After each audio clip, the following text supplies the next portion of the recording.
रोजाना यूपी चुनाव का अपडेट जानने के लिए क्लीन न्यूज यूपी को सब्सक्राइब करना बिल्कुल ना भूलें। तो चलिए जानते हैं आज की 10 बड़ी खबरों को।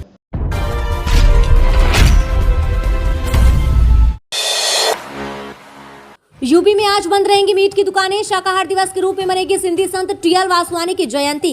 प्रदेश सरकार में सिंधी समाज के महान दार्शनिक संत साधु टीएल वासवानी की जयंती 25 नवंबर को शाकाहार दिवस घोषित करते हुए सभी पशुवध शालाएं एवं मीट की दुकानें बंद रखने का निर्णय लिया है।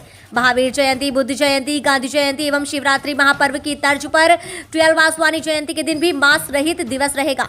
नगर विकास विभाग के अपर मुख्य सचिव डॉक्टर रजनीश दुबे ने बुधवार को इसके आदेश जारी कर दिए हैं। उन्होंने अपने आदेश में लिखा है कि प्रदेश के सभी नगरीय निकायों में स्थित पशुवध शालाओं के अलावा गोश्त की दुकानें बंद रहेंगी। उन्होंने ये सभी अधिकारियों से आदेश का पालन कड़ाई से करने के निर्देश भी दिए हैं। पीएम नरेंद्र मोदी आज करेंगे शिलान्यास। 5 इंटरनेशनल एयरपोर्ट वाला देश का पहला राज्य होगा यूपी। प्रधानमंत्री नरेंद्र मोदी आज यानी 25 नवंबर 2021 को उत्तर प्रदेश को एक और इंटरनेशनल एयरपोर्ट की सौगात देने जा रहे हैं। प्रधानमंत्री नोएडा के जेवर में एशिया के सबसे बड़े एयरपोर्ट की दोपहर 1 बजे आधारशिला रखेंगे। इस एयरपोर्ट के शुरू हो जाने के बाद उत्तर प्रदेश 5 अंतर्राष्ट्रीय एयरपोर्ट वाला देश का पहला राज्य बन जाएगा। गौरतलब है कि 2012 से पहले प्रदेश में लखनऊ और वाराणसी 2 ही इंटरनेशनल एयरपोर्ट थे। पिछले महीने ही प्रधानमंत्री ने कुशीनगर में अंतर्राष्ट्रीय एयरपोर्ट का लोकार्पण किया था। अयोध्या इंटरनेशनल एयरपोर्ट का काम भी तेजी से चल रहा है। उम्मीद है कि अगले साल की शुरुआत तक ये लोगों के लिए खोल भी दिए जाएंगे। आज जेवर एयरपोर्ट की आधारशिला भी रखी जाएगी। बताया जा रहा है कि 2024 में इस एयरपोर्ट की शुरुआत हो जाएगी। मौजूदा समय की बात करें तो सूबे में 8 एयरपोर्ट्स संचालित हो रहे हैं, जबकि 13 एयरपोर्ट्स और 7 एयर स्ट्रिप्स निर्माणाधीन हैं। जिन एयरपोर्ट्स से कॉमर्शियल फ्लाइट्स उड़ान भर रही हैं उनमें लखनऊ, वाराणसी, कुशीनगर, गोरखपुर, आगरा, कानपुर, प्रयागराज और गाजियाबाद का हिडन शामिल है। गौरतलब है कि प्रधानमंत्री की मिशन गति शक्ति को धरातल पर उतारने के लिए योगी सरकार संकल्पबद्ध है। यही वजह है कि सड़क से लेकर हवाई यात्रा को लेकर इंफ्रास्ट्रक्चर डेवलप किया जा रहा है।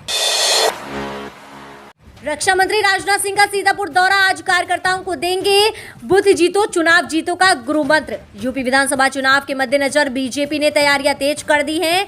ऐसे में बृहस्पतिवार यानी आज केंद्रीय रक्षा मंत्री राजनाथ सिंह सीतापुर में होने वाले बुद्ध अध्यक्ष सम्मेलन में शामिल होंगे। रक्षा मंत्री यहां करीब 40,000 बुद्ध अध्यक्षों को बूथ जीतो चुनाव जीतो का मंत्र देंगे। बीजेपी जिला अध्यक्ष के मुताबिक अवध क्षेत्र के 15 जिलों के बूथ अध्यक्षों को रक्षा मंत्री चुनाव में जीत दर्ज कराने का मंत्र देंगे। रक्षा मंत्री के आगमन को लेकर प्रशासन भी तैयारियों में जुटा हुआ है। इससे पहले जिलाधिकारी विशाल भारद्वाज ने आर्मी ग्राउंड में रक्षा मंत्री राजनाथ सिंह के आगमन को लेकर हो रही तैयारियों का जायजा लिया था। कार्यक्रम में रक्षा मंत्री राजनाथ सिंह के अलावा डिप्टी सीएम दिनेश शर्मा, केंद्रीय गृह राज्य मंत्री अजय कुमार मिश्रा, समाज कल्याण मंत्री रामापति शास्त्री, सहकारिता मंत्री मुकुट बिहारी वर्मा सहित विधायक, सांसद और बुद्ध अध्यक्ष मौजूद रहेंगे। सूचना विभाग से मिली कार्यक्रम की जानकारी के अनुसार राजनाथ सिंह का हेलीकॉप्टर 1:20 पर ग्रास फार्म फील्ड पर उतरेगा। उसके बाद करीब 1:30 पर हेलीपैड से सड़क मार्ग से निकलेंगे। 1:35 पर रक्षा मंत्री कार्यक्रम स्थल पर पहुंच जाएंगे। यहां बुद्ध अध्यक्षों के सम्मेलन में शामिल होंगे। बीजेपी को हराने के लिए ओम प्रकाश राजभर ने असदुद्दीन ओवैसी से मांगी मदद, दिया इतने सीटों का ऑफर। उत्तर प्रदेश विधानसभा चुनाव के लिए समाजवादी पार्टी के साथ गठबंधन कर चुके सुहेल देव भारतीय समाज पार्टी के मुखिया ओम प्रकाश राजभर ने अब बीजेपी को हराने के लिए एआईएमआईएम चीफ असदुद्दीन ओवैसी से मदद मांगी है। ओवैसी ने एक बयान में कहा कि आगामी विधानसभा चुनाव में अखिलेश यादव के साथ गठबंधन में शामिल हो जाए। उन्होंने कहा कि वे गठबंधन में शामिल होते ही तो उन्हें 5 से 10 सीटें दी जाएंगी। राजभर ने कहा कि 100 सीटों पर चुनाव लड़ने से उन्हें जीत नहीं मिलेगी। 5 से 10 सीटों पर चुनाव लड़ते हैं तो उनका जीतना तय है। राजभर ने पत्रकारों से बात करते हुए कहा कि 100 सीटों पर मत लड़िए, 100 सीट कोई भी पार्टी नहीं देगी। हमने कहा कि 100 सीट मत मांगिए, कोई नहीं देगा। 10 सीट पर लड़ना है तो बताइए, फिर बात करें। ओवैसी लोकसभा सांसद हैं और हिंदुस्तानी हैं, उनसे गठबंधन में हर्ज नहीं।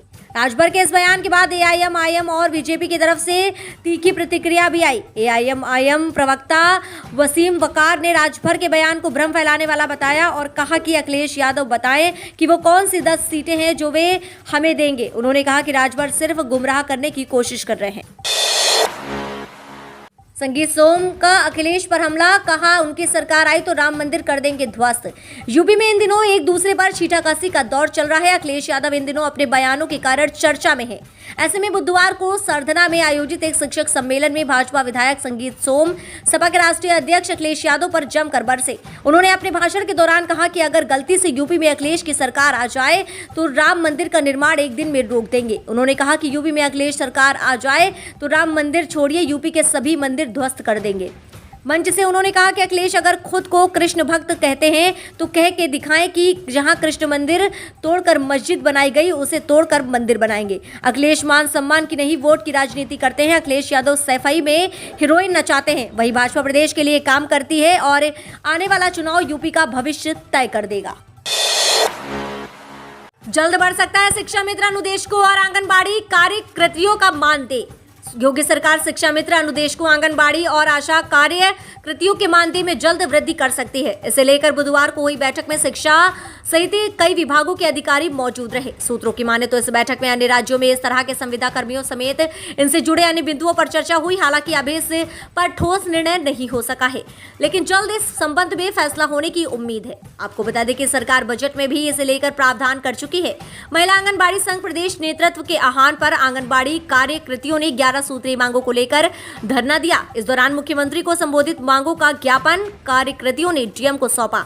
इसमें आंगनबाड़ी कार्यकर्तियों को 62 वर्ष की उम्र में बिना पेंशन, ग्रेजुएटी और सामाजिक सुरक्षा के जबरन सेवानिवृत्त किए जाने के निर्णय को वापस लेने की प्रमुख मांग रही। डीएम को सौंपे गए ज्ञापन में कार्यकर्तियों ने आंगनबाड़ी को 15,000, सहायिका को 10,000 मानदेय देने, कार्यकर्तियों का सुपरवाइजर के पद पर प्रमोशन करने, गर्मी और सर्दी में 15-15 दिन का अवकाश देने, कुशीनगर के आंगनबाड़ी वर्कर का 3 माह का 2017 में कटान मानदेय दिलाने, प्री प्राइमरी की ट्रेनिंग ले चुके आंगनबाड़ी को प्री प्राइमरी अध्यापक का दर्जा देने, पोषाहार वितरण में स्वयं सहायता समूह की संप्रभुता समाप्त करने की मांग की। शहीद किसानों को 25 लाख रुपए देगी सपा, अखिलेश बोले सत्ता में आए तो हर शहीद के परिवार को देंगे किसान शहादत सम्मान राशि। सपा सुप्रीमो अखिलेश यादव ने बुधवार को बड़ा ऐलान किया। उन्होंने ट्वीट किया, किसान का जीवन अनमोल होता है क्योंकि वो अन्य के जीवन के लिए अन्न उगाता है। हम वचन देते हैं कि 2022 में समाजवादी पार्टी की सरकार आते ही किसान आंदोलन के शहीदों को 25 लाख की शहादत सम्मान राशि दी जाएगी। इस समय के राजनीतिक नजरिए से अखिलेश यादव का ये ट्वीट काफी मायने रखता है। किसान आंदोलन के आगे केंद्र सरकार को भी झुकना पड़ा है। पीएम नरेंद्र मोदी ने तीनों कृषि कानून वापस ले लिए, साथ ही वह इसको लेकर देश से माफी भी मांग चुके हैं। इसके बाद भी किसान नेता राकेश टिकैत पीछे नहीं हटे। वह 1 साल से चल रहे किसान आंदोलन में जान गंवाने वाले 750 किसानों को शहीद का दर्जा देने की मांग कर रहे हैं। साथ ही उन किसानों के परिजनों को आर्थिक सहायता देने की भी मांग कर रहे हैं। हालांकि इस मांग पर केंद्र सरकार ने अभी तक कोई जवाब नहीं दिया है। अब इस मुद्दे को अखिलेश यादव ने हाथों हाथ लिया। उनका ट्वीट इस बात का सबूत है। अब देखना यह है कि अखिलेश यादव के इस ट्वीट पर का किसानों और परिजनों पर क्या असर पड़ता है। योगी सरकार ने मदद के लिए हाथ बढ़ाया, इन लोगों को दिया 3,301 करोड़ रुपए का तोहफा। उत्तर प्रदेश में योगी आदित्यनाथ सरकार ने नोएडा इंटरनेशनल एयरपोर्ट के चल रहे निर्माण के कारण विस्थापित लोगों के पुनर्वास के लिए 3,301 करोड़ रुपए आवंटित किए हैं। प्रधानमंत्री नरेंद्र मोदी आज जेवर में नोएडा इंटरनेशनल एयरपोर्ट लिमिटेड की औपचारिक रूप से आधारशिला रखेंगे। दुनिया का चौथा और एशिया का सबसे बड़ा नोएडा इंटरनेशनल एयरपोर्ट, जिसकी अनुमानित लागत 29.560 करोड़ रुपए है, राज्य का 5वां इंटरनेशनल एयरपोर्ट होगा। आपको बता दें कि यूपी में पहले से ही 3 इंटरनेशनल एयरपोर्ट लखनऊ, वाराणसी और कुशीनगर में है। यूपी सरकार ने अयोध्या हवाई अड्डे के निर्माण में भी तेजी लाई है। नोएडा इंटरनेशनल एयरपोर्ट खास करके उत्तर भारत के लिए एक रसद प्रवेश द्वार होगा। पूरे उत्तर भारत के लोग इस एयरपोर्ट के माध्यम से अपने प्रोडक्ट्स को अंतर्राष्ट्रीय बाजारों में निर्यात कर सकेंगे। इसे स्विट्जरलैंड स्थित ज्यूरिक एयरपोर्ट इंटरनेशनल एजी बनाएगा और संचालित करेगा। किसानों को अब तक मुआवजा क्यों नहीं, शिलान्यास पहले प्रियंका गांधी ने उठाया सवाल। कांग्रेस महासचिव प्रियंका गांधी ने किसानों के मुद्दे पर ट्वीट कर प्रदेश सरकार पर फिर निशाना साधा है। उन्होंने सरकार से पूछा है कि जेवर के किसानों को मुआवजा क्यों नहीं दिया गया। क्यों किसान परिवार इस कड़कड़ाती ठंड में तंबू में रहने को मजबूर है?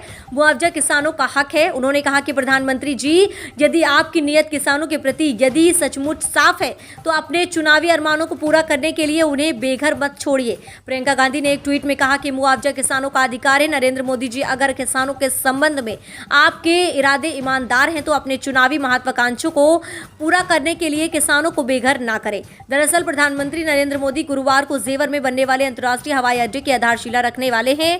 इसके 3 साल में बनकर तैयार हो जाने की उम्मीद है।